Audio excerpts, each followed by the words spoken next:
اعوذ باللہ من الشیطان الرجیم، بسم اللہ الرحمن الرحیم۔ 26 جنوری جمعرات کی شب سن 2023، عبید علی، سینٹر فار کوالٹی سائنسز۔ السلام علیکم، روحی عبید۔ آج بھی ہم دستیاب ہیں گڈ مینوفیکچرنگ پریکٹسز کے اوپر گفتگو کرنے کے لیے، تاکہ ادویہ سازی سے وابستہ دوستوں کو موضوعات پر اپنی رائے سائنسی بنیادوں پر دے سکیں، اور جو تجربہ رکھتے ہیں اس سے آپ کو آگاہ کر سکیں۔ جی، کل ہم گفتگو کر رہے تھے CGMP پہ، یعنی کہ کرنٹ گڈ مینوفیکچرنگ پریکٹس پہ۔ تو ہم نے بات کی تھی کہ کمپنی کی سیر میں اور کمپنی کے انسپیکشن میں فرق ہوتا ہے۔ تو لوگوں نے پوچھا ہے کہ ذرا سیر کا اور جو انسپیکشن کا فرق بتا دیجیے۔ جی، سیر اور انسپیکشن کا واقعی فرق ہوتا ہے۔ ویسے بچپن میں جب ہمیں ہمارے والد صاحب لے جایا کرتے تھے نا کہیں پہ بھی، تو واپسی پہ کہا کرتے تھے اس پہ مضمون لکھو، اور وہ مضمون ہماری جان کو آ جاتا تھا۔ تو جناب، جب مضمون نہیں لکھوایا جائے تو سمجھ لیجئے کہ سیر ہو رہی ہے، اور جب مضمون لکھوایا جائے تو سمجھ لیجئے انسپیکشن ہو رہی ہے۔ تو آپ بھی رہی ہیں انسپیکشن کرنے میں، تو ایک انسپیکٹر جو جاتا ہے فیکٹری میں تو اس کی خواہش کیا ہوتی ہے؟ جی، انسپیکٹر آپ کا سسٹم دیکھ رہا ہوتا ہے، وہ دیکھ رہا ہوتا ہے کہ آپ اس قابل ہیں، آپ کیپیبل ہیں کہ آپ کا سسٹم دوا بنا سکیں، آپ کنٹامینیشن فری، مکس اپ فری جو ہے وہ دوا بنا سکیں۔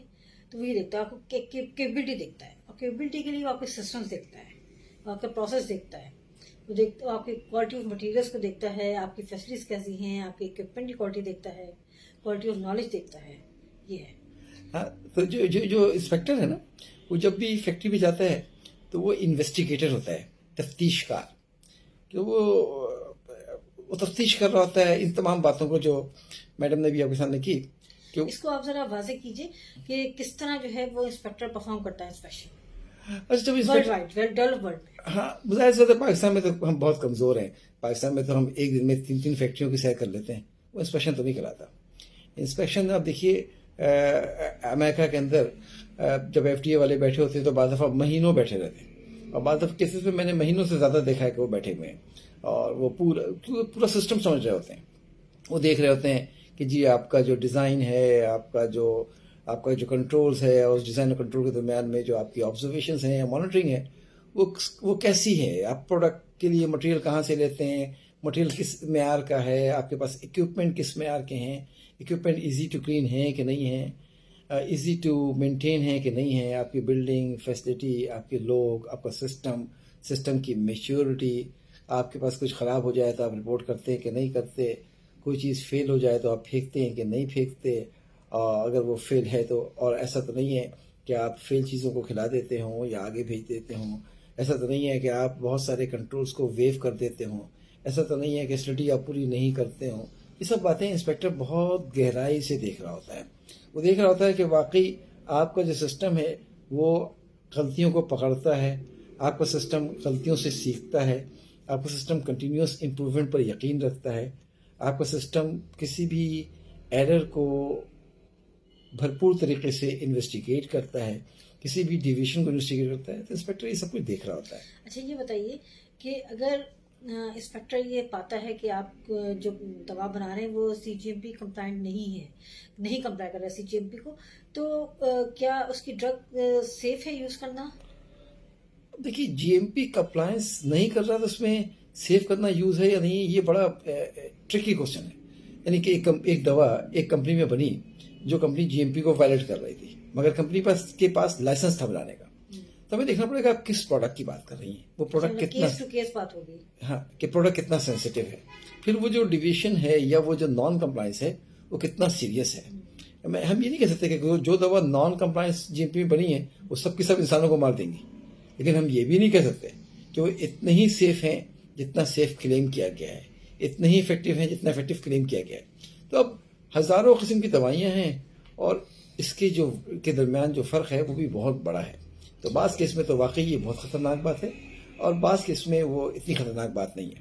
مثلا میں مثال دیتا ہوں، جی، اگر جراثیم چلا گیا ہے اسٹرائل پروڈکٹ کے اندر تو وہ بہت خطرناک بات ہے، لیکن یہی جراثیم اگر بام میں چلا گیا ہے اگر یہ جراثیم آپ کے اورل ڈوزیج فارم میں شاید چلا گیا ہے، نان آبجیکشنیبل ہے، تو شاید وہ اتنا سیریس افیکٹ نہ کرے. وہی کنٹامنیشن فرض کر لیجیے، ایک کنٹامنیشن ایسی دوا کا جو دوسرے آدمی کے لیے نقصان دہ ہو وہ چلا گیا ہے، تو بڑا خطرناک ہے. یعنی کہ انافیلیکٹک شاک نہ ہو جائے کسی کو اسٹمیٹیشن نہ ہو جائے، کسی کی ڈوز کم ہو گئی ہے تو وہ بڑی خطرناک بات ہے، ڈوز کم ہو جانا. بعض دوا میں 500 ملی گرام میں اگر 5 ملی گرام کم ہو گئی تو کوئی مسئلہ نہیں ہے، لیکن اگر وہ نیرو تھراپیوٹک ڈرگ ہے اور اس میں اگر وہ فرض کر لیجیے کہ 1% ڈوز یا 2% ڈوز کم ہو گئی ہے تو وہ افیکٹو بہت امپورٹنٹ بات ہے. تو وہ ڈپینڈ کرتا ہے کس کیس کی بات کر رہے ہیں. صحیح. اچھا یہ بھی بتا دیجیے گا کہ ریگولیٹری ایکشنز جو لیتی ہے گورنمنٹ ریگولیٹری اتھارٹی دنیا بھر میں اور پاکستان میں، تو اس کو آپ کیسے کمپیئر کریں گے؟ دیکھیے پاکستان میں ڈرگ کورٹس ہیں تو اور دنیا میں کس طرح جو ہے وہ نہیں، دنیا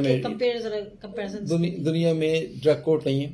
پاکستان کے ڈرگ کورٹ سے پہلے ایک آپ کا کوالٹی کنٹرول بورڈ ہوتا ہے. کوالٹی کنٹرول بورڈ میں جو کیسز آپ کے جاتے ہیں اور جو ڈرگ کورٹ میں جاتے ہیں، جس طرح کے کیس دنیا میں تقریباً 95% ایسے کیسز نہیں ہوتے ہیں، نہ ایسے کیسز وہاں جاتے ہیں. اگر ایک کمپنی کو آپ نے لائسنس دیا ہوا ہے مینوفیکچرنگ کرنے کا اور اس کی مینوفیکچرنگ کے دوران یا ٹیسٹنگ کے دوران کوئی کمی بیشی ہو جاتی ہے تو اس کا مطلب یہ نہیں ہے کہ وہ کرمنل ایکٹ کر رہا ہے اور اس کو آپ ڈرگ کورٹ بھیجتے ہیں اور اس کو کوالٹی کنٹرول بورڈ میں جو ہے رولائیں. یہ بہت پرانا آئرن ہینڈلنگ کا طریقہ کار ہے، اس کا سائنس سے تعلق نہیں ہے. تو کس طرح کرنا چاہیے؟ کیا ہے دنیا میں کس طرح کرتی ہے دنیا؟ دیکھیے تھورولی انسپیکشن کرتی ہے، جی ایم پی کے اوپر نظر رکھتی ہے، مارکیٹ کمپلین پہ نظر رکھتی ہے، آپ کے سسٹم کو پرکھ رہی ہوتی ہے، جانچ رہی ہوتی ہے. اور یہی طریقہ ہے، صحیح سے آپ جانچیے، صحیح سے پرکھیے.